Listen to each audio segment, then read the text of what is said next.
তোমার আমার একই স্বর, তোমার আমার একই স্বর।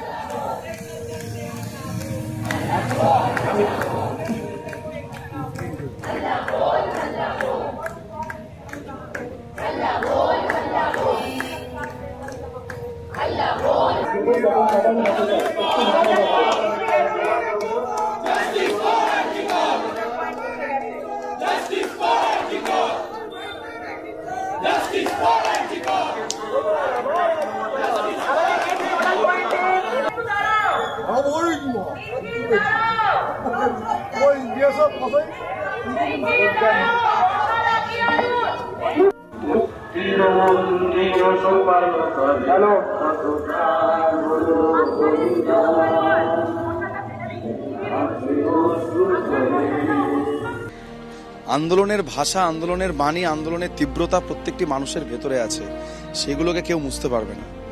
এই যে দেখছেন যেগুলো মুছে দিচ্ছে সেগুলো হচ্ছে প্রতীকী মোছা। কারণ আমি জানি, আমরা জানি, আমরা মানুষের মধ্যে যে প্রতিবাদের আগুন, বিদ্রোহের আগুন, আন্দোলনের আগুন জ্বালাতে পেরেছি বা যে ভাষা লিখতে পেরেছি, সেই ভাষা কোনো আলকাতরা বা কোনো কিছুতেই মুছে যাবে না।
স্বাস্থ্যের যে ভঙ্গুর অবস্থা, সেই ভঙ্গুর অবস্থা চোখের সামনে দেখা যাচ্ছে। যেটা যদি কোনো মানুষের মৃত্যু হয়, সবচেয়ে বেশি দুঃখ পায় দুটো মানুষ, এক তার বাড়ির পরিবার, আর দুই হচ্ছে চিকিৎসক।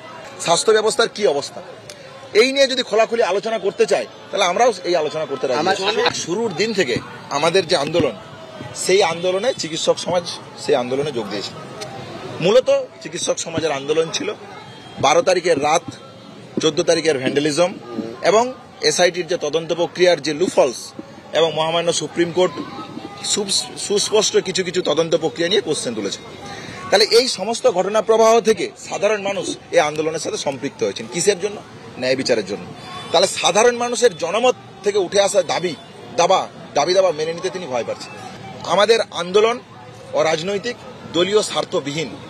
দলীয় স্বার্থের সাথে যখনই এটাকে যোগ করে দেখতে কেউ বা কারা চায়, তখনই তারা এই রং দেখতে পায়।